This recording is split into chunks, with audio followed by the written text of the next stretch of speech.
여러분, 요즘 건강 이야기 참 많습니다. 이거 먹으면 좋다, 저거 하면 오래 산다, 잠은 줄여도 된다, 하루 4시간만 자도 충분하다. 우리는 그런 말들을 너무 오랫동안 들어왔습니다. 그런데요, 이상하지 않으십니까? 정보는 이렇게 많은데 몸은 점점 더 피곤해지고 기억력은 흐려지고 아침에 일어나는 게 점점 힘들어집니다. 혹시 이런 생각 해보신 적 있으신가요? 내가 뭘 잘못 살고 있는 걸까? 아니면 이제 나이가 들어서 어쩔 수 없는 건가? 오늘 저는 그 질문에 대해 조금은 다른 답을 드리고 싶습니다. 문제는 나이가 아니라 우리가 너무 오랫동안 잘못된 기준으로 살아왔다는 것일지도 모릅니다. 우리는 성실해야 한다는 이유로 잠을 줄였고, 부지런해야 한다는 이유로 밤을 미뤘으며, 열심히 산다는 이유로 몸의 신호를 계속 무시해왔습니다. 하지만 몸은요, 그걸 다 기억합니다. 하루 이틀은 괜찮아도 10년, 20년이 쌓이면 어느 날 조용히 무너집니다. 특히 잠은 줄여도 된다는 말. 이건 단순한 생활 조언이 아니라 인생 후반을 흔드는 위험한 착각입니다. 잠은 쉬는 시간이 아닙니다. 몸과 뇌가 스스로를 고치고 정리하고 다시 살아갈 힘을 준비하는 시간입니다. 그리고 건강을 좌우하는 건 의외로 복잡하지 않습니다. 딱 3가지만 제대로 지켜도 인생의 난이도는 분명히 내려갑니다. 잠, 먹는 시간, 그리고 움직임. 오늘 이 영상에서는 유행하는 건강 상식이 아니라 과학적으로 확실한 것만 이야기하겠습니다. 불안하게 만드는 말이 아니라 지켜볼 수 있는 기준을 드리겠습니다. 이 영상이 끝날 때쯤 여러분은 아마 이렇게 느끼실 겁니다. 아, 내가 못난 게 아니라 방향이 조금 어긋나 있었구나. 이제부터 그 방향을 조용히 그러나 확실하게 제자리로 돌려놓는 이야기를 시작해 보겠습니다. 시작과 함께 구독과 좋아요를 눌러주세요. 삶에 도움이 되는 영상을 더 빠르게 받아보실 수 있습니다. 바로 시작하겠습니다. 잠을 줄이면 인생 난이도가 올라갑니다. 여러분, 우리는 너무 오랫동안 잠을 가볍게 여겨왔습니다. 잠은 줄여도 되고 조금 덜 자도 버틸 수 있고 성실한 사람일수록 잠을 희생해야 한다고 믿어왔습니다. 하지만 이 믿음은 나이가 들수록 그 대가를 분명하게 요구합니다. 우리는 보통 이렇게 생각합니다. 살아있으니까 깨어있고 피곤하면 잠깐 자는 거라고 말이죠. 그런데 이 생각은 완전히 거꾸로입니다. 사실은 잠자는 상태가 기본입니다. 우리는 자고 있다가 배고프고 필요할 때만 잠깐 깨어 움직이고 일하고 다시 원래 상태인 잠으로 돌아갑니다.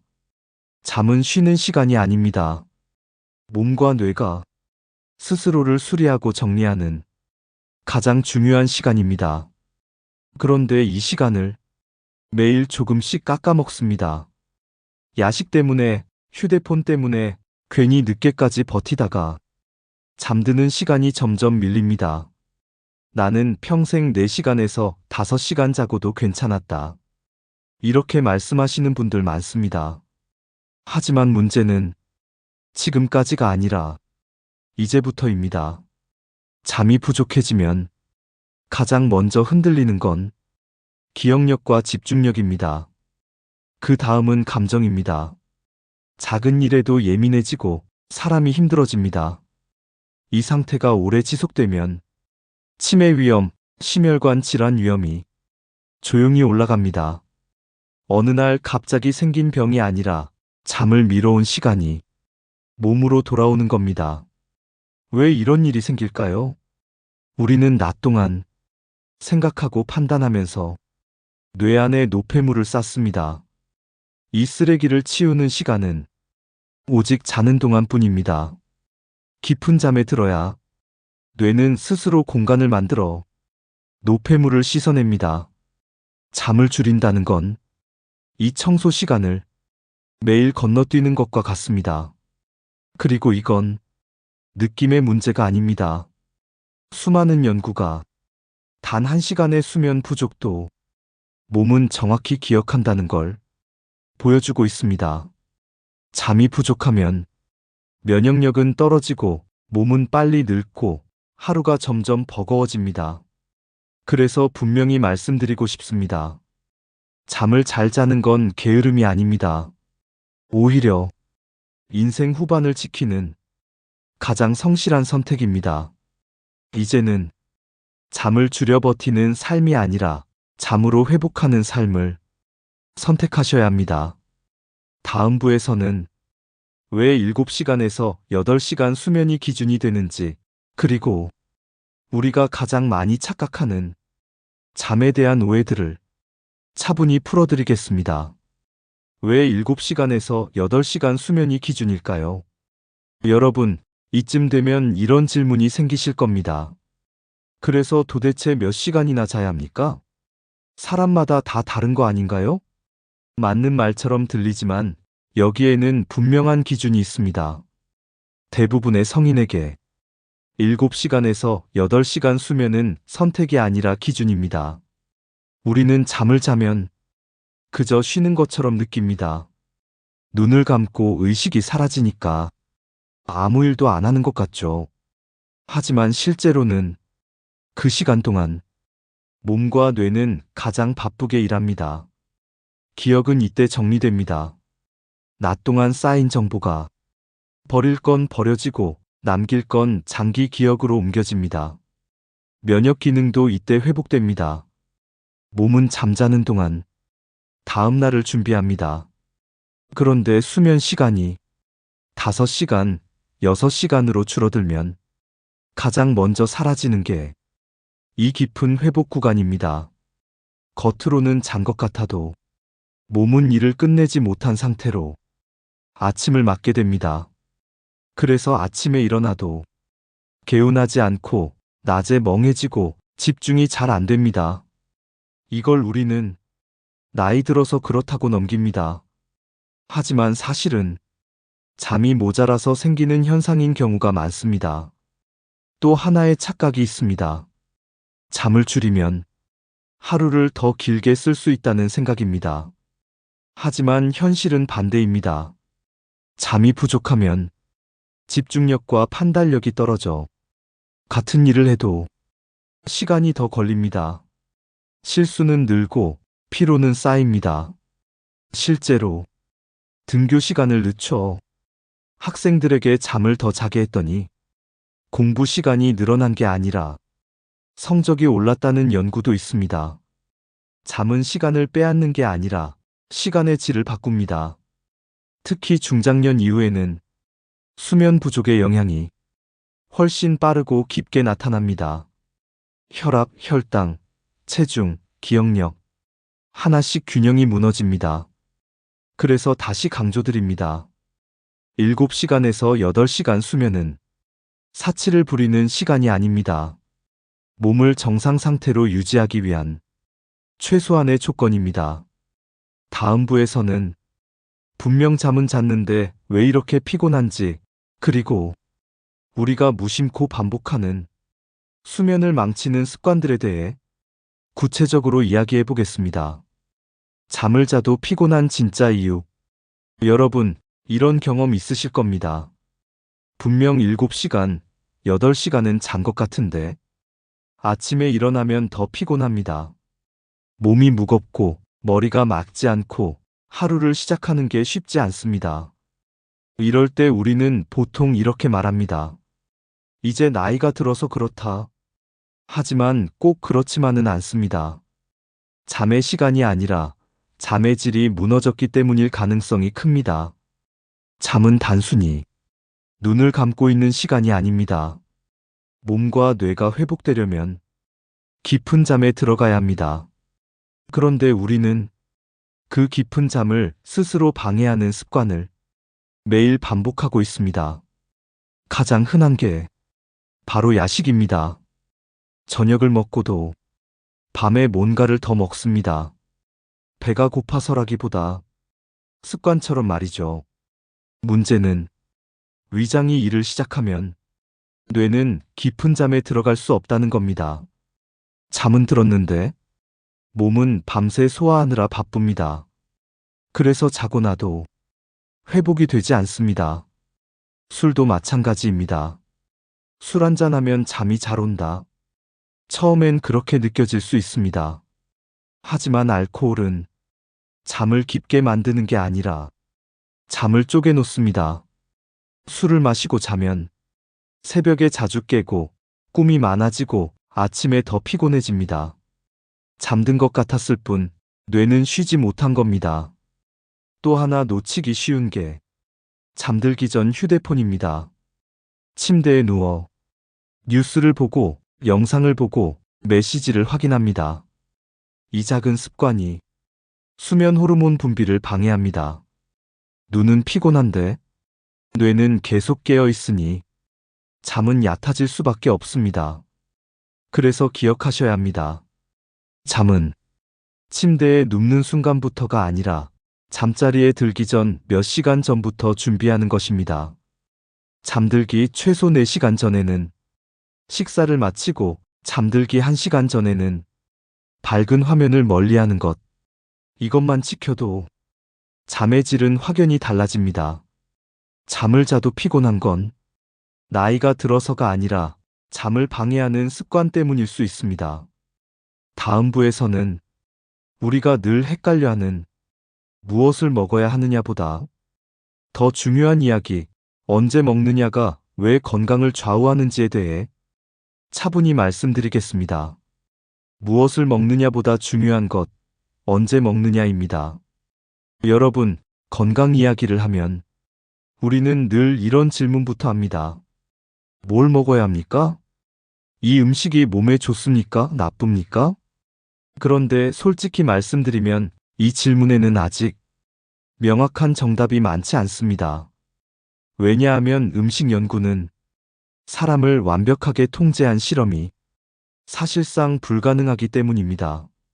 그래서 어떤 음식은 좋다는 연구도 있고 나쁘다는 연구도 함께 나옵니다. 커피도 그렇고 과일도 그렇고 고기도 마찬가지입니다. 이러다 보니 우리는 점점 혼란스러워집니다. 그리고 결국 먹는 게 다 위험하다는 생각까지 하게 됩니다. 하지만요, 이 복잡한 문제를 훨씬 단순하게 정리해주는 기준이 하나 있습니다. 바로 언제 먹느냐입니다. 우리 몸에는 하루를 기준으로 움직이는 생체 리듬이 있습니다. 깨어있을 시간, 쉴 시간, 회복할 시간이 이미 몸 안에 정해져 있다는 뜻입니다. 문제는 우리가 식사로 이 리듬을 자주 깨뜨린다는 겁니다. 특히 저녁 시간입니다. 늦은 시간에 먹으면 위장은 일을 시작합니다. 그러면 몸은 아직 활동 중이라고 착각합니다. 그 결과 잠은 얕아지고 회복은 줄어듭니다. 그래서 가장 중요한 원칙은 이것입니다. 잠들기 최소 4시간 전에는 식사를 마친다. 밤 11시에 주무신다면 저녁은 늦어도 7시 전후에 끝내야 합니다. 이렇게만 해도 잠의 깊이가 달라집니다. 많은 분들이 그러면 밤에 배고프지 않나요? 라고 묻습니다. 처음엔 그럴 수 있습니다. 하지만 며칠만 지나면 몸은 새로운 리듬에 적응합니다. 반대로 야식은 잠을 깨고 혈당을 흔들고 다음날 컨디션을 망칩니다. 아침도 마찬가지입니다. 아침을 꼭 먹어야 한다는 믿음은 생각보다 오래된 진리가 아닙니다. 아침에 일어나자마자 당분이 많은 음식을 먹으면 혈당이 급격히 올라가 하루가 더 피곤해질 수 있습니다. 아침을 드셔야 한다면 가볍게 단백질 위주로 드시거나 아니면 점심까지 공복을 유지하는 것도 몸에는 충분히 자연스러운 선택입니다. 결국 중요한 건 이것입니다. 무엇을 먹느냐보다 몸의 리듬을 방해하지 않느냐입니다. 다음 부에서는 이 식사 시간과 직접 연결되는 혈당 이야기, 그리고 왜 혈당이 중장년 건강의 핵심 지표인지 차분히 풀어드리겠습니다. 이 음식은 믿고 걸러도 됩니다. 혈당의 관점에서. 여러분, 음식 이야기만 나오면 우리는 늘 혼란스러워집니다.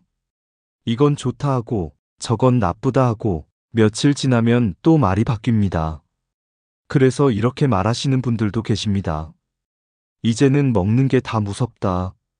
그런데요, 이 복잡한 음식 문제를 아주 단순하게 정리해주는 기준이 하나 있습니다. 바로 혈당입니다. 모든 음식의 좋고 나쁨을 완벽하게 가릴 수는 없습니다. 하지만 혈당을 급격하게 올리는 음식만큼은 거의 논란이 없습니다. 설탕이 많이 들어간 음료, 과자와 빵 같은 정제된 탄수화물, 액상과당이 들어간 가공식품. 이 음식들이 건강에 좋다는 연구는 아직 한 번도 본 적이 없습니다. 혈당이 갑자기 치솟으면 몸은 위기 상황으로 인식합니다. 인슐린이 과도하게 분비되고 혈관은 큰 부담을 받습니다. 이 일이 반복되면 혈관은 점점 지치고 심혈관 질환의 위험은 조용히 올라갑니다. 중요한 건 당뇨가 있느냐 없느냐가 아닙니다. 혈당이 얼마나 급하게 오르느냐, 그리고 얼마나 빨리 제자리로 돌아오느냐입니다. 특히 중장년 이후에는 이 혈당의 흔들림이 몸 전체에 큰 영향을 줍니다. 피로가 쉽게 쌓이고 식후에 졸리고 복부 지방이 늘어나기 시작합니다. 그래서 음식을 고를 때 이 질문 하나만 떠올리셔도 됩니다. 이 음식이 내 혈당을 확 올릴까? 흰쌀밥, 단 음식, 밀가루 위주의 식사는 혈당을 빠르게 끌어올립니다. 반대로 채소, 단백질, 지방은 혈당을 비교적 천천히 올립니다. 그래서 식사 순서도 중요합니다. 배가 고프다고 밥부터 드시지 마시고 채소나 단백질을 먼저 드신 뒤 탄수화물을 나중에 드시는 것만으로도 혈당의 그래프는 달라집니다. 완벽하게 가려먹을 필요는 없습니다. 다만 혈당을 확 흔드는 음식만 줄여도 몸은 분명히 편안해집니다. 다음 부에서는 이 혈당 관리와 연결되는 또 하나의 중요한 선택, 바로 공복 시간과 그 공복이 몸을 어떻게 회복시키는지에 대해 이야기해 보겠습니다. 굶으면 망가진다는 오해, 공복이 몸을 살립니다. 여러분, 끼니 걸으면 큰일 난다. 나이 들면 더 잘 챙겨 먹어야 한다. 이 말 정말 많이 들어오셨을 겁니다. 그런데요, 이 말은 절반만 맞습니다. 아무 생각 없이 굶는 건 분명히 몸을 망칩니다. 하지만 의도적으로 공복 시간을 관리하는 것은 몸을 오히려 회복시키는 선택이 될 수 있습니다. 우리는 하루 3끼를 꼭 먹어야 정상이라고 배워왔습니다. 하지만 인류의 역사를 돌아보면 이렇게 규칙적으로 먹기 시작한 건 아주 최근의 일입니다. 우리 몸은 항상 음식이 들어오는 환경이 아니라 먹을 수 있을 때 먹고 그 외 시간에는 자연스럽게 공복을 유지하는 환경에 적응해 왔습니다. 공복이 일정 시간 이어지면 몸에서는 중요한 변화가 시작됩니다.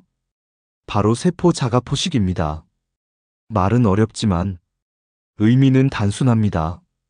몸에 새로운 에너지가 들어오지 않자 몸이 스스로 판단합니다. 지금 안 쓰는 것부터 정리하자. 그래서 가장 먼저 분해되는 건 낡고 기능이 떨어진 세포입니다. 노화된 세포, 제 역할을 못하는 세포부터 에너지로 재활용합니다. 이 과정을 통해 몸은 더 효율적으로 바뀌고 대사 기능은 정돈됩니다. 공복이 몸을 젊게 만든다는 말은 바로 이 과정을 두고 하는 이야기입니다. 많은 분들이 걱정하십니다. 그러다 근육 빠지는 거 아니에요? 하지만 몸은 생각보다 똑똑합니다. 살아남기 위해 가장 필요한 근육은 마지막까지 남겨둡니다. 다만 한 가지 조건이 있습니다. 평소에 조금이라도 움직이는 사람에게 이 효과가 훨씬 빨리 나타난다는 점입니다. 운동을 꾸준히 하는 분들은 공복 12시간만 지나도 이 회복 과정이 시작됩니다. 반면 거의 움직이지 않는 분들은 훨씬 더 긴 시간이 필요합니다. 그래서 가장 현실적인 방법은 이렇습니다. 저녁을 6시나 7시에 마치고 다음날 점심 무렵에 첫 끼를 먹는 것. 이렇게 하면 자연스럽게 14시간 이상 공복이 만들어집니다. 그 사이 몸은 쉬고 정리하고 회복합니다. 점심과 저녁은 굶지 마시고 편안하게 드셔도 됩니다. 중요한 건 얼마나 먹느냐보다 언제 먹느냐입니다. 공복은 몸을 괴롭히는 시간이 아니라 몸에 숨 쉴 틈을 주는 시간입니다. 다음 부에서는 이 공복의 효과를 가장 안전하고 확실하게 키워주는 방법, 바로 운동에 대해 말씀드리겠습니다. 특히 운동이 싫고 부담스러운 분들도 이 정도면 할 수 있겠다 싶은 방식으로요. 운동이 싫다면 이 한 가지만 기억하세요. 여러분, 운동 이야기만 나오면 마음이 먼저 멀어지지 않으십니까? 이 나이에 무슨 운동이냐, 무릎도 아프고 허리도 불편하다, 운동은 젊은 사람들이나 하는 거다. 이런 생각 너무나 자연스럽습니다. 그래서 오늘은 운동을 열심히 하라는 말씀을 드리지 않겠습니다. 딱 한 가지만 기억해 주시면 됩니다. 운동의 목적은 살을 빼는 것도 근육을 키우는 것도 아닙니다.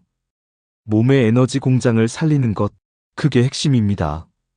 우리 몸의 에너지는 미토콘드리아라는 작은 기관에서 만들어집니다. 이 미토콘드리아가 나이가 들수록 줄어들고 기능이 떨어지면 같은 일을 해도 훨씬 빨리 지칩니다. 그런데 이 미토콘드리아를 가장 안전하게, 가장 확실하게 늘리는 방법이 있습니다. 바로 숨은 차지만 대화는 가능한 정도의 운동입니다. 전력 질주도 아니고 헉헉거리며 버티는 운동도 아닙니다. 조금 빠르게 걷기, 아주 천천히 뛰는 조깅, 편안한 속도의 자전거. 이 정도면 충분합니다. 중요한 건 얼마나 힘드냐가 아니라 얼마나 오래 유지하느냐입니다.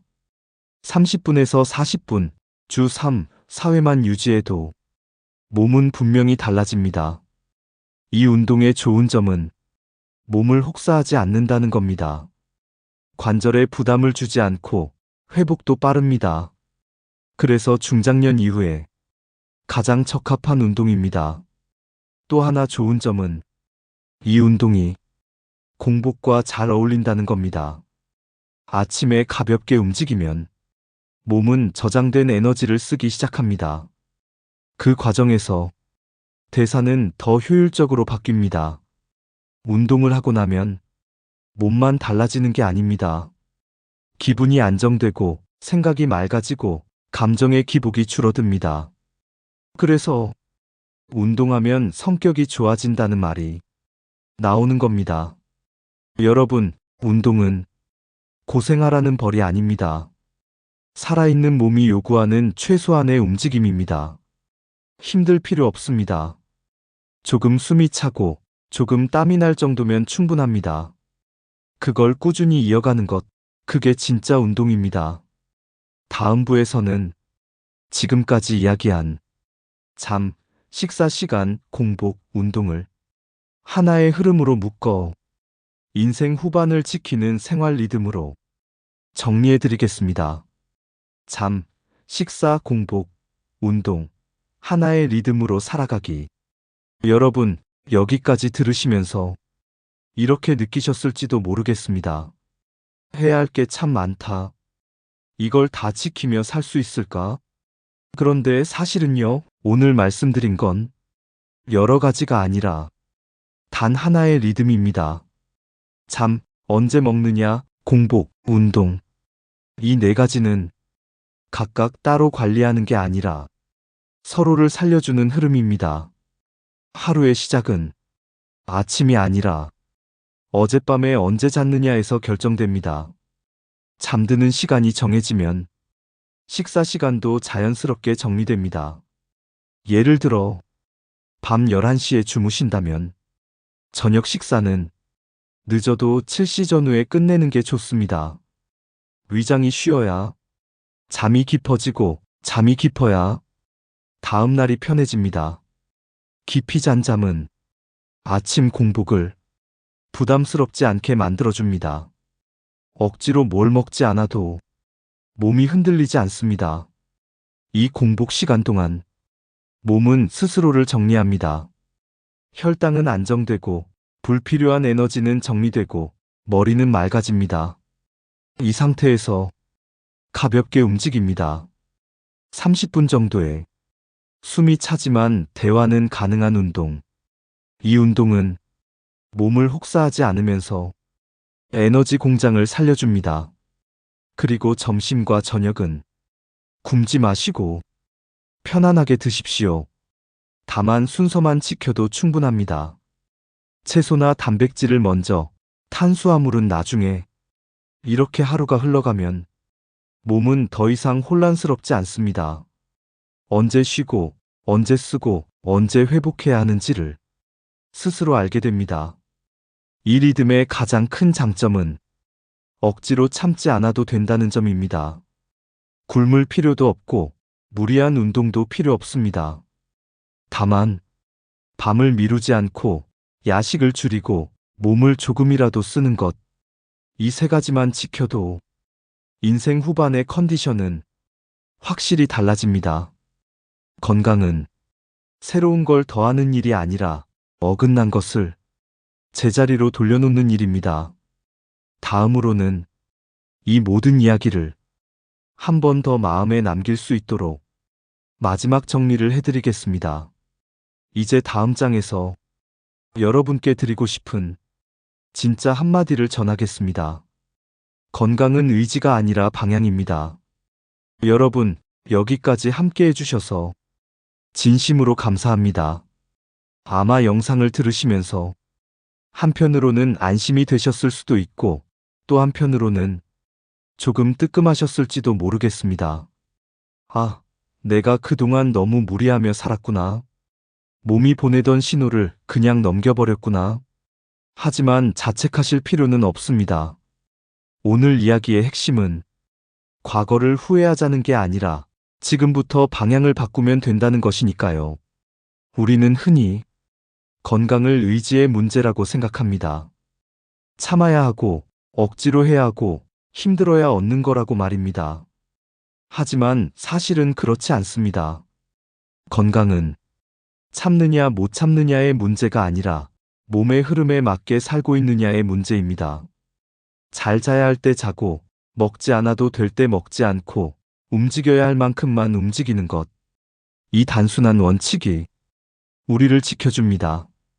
나이가 든다는 건 이제 더 무리해도 된다는 뜻이 아니라 이제는 회복을 우선해야 한다는 신호입니다.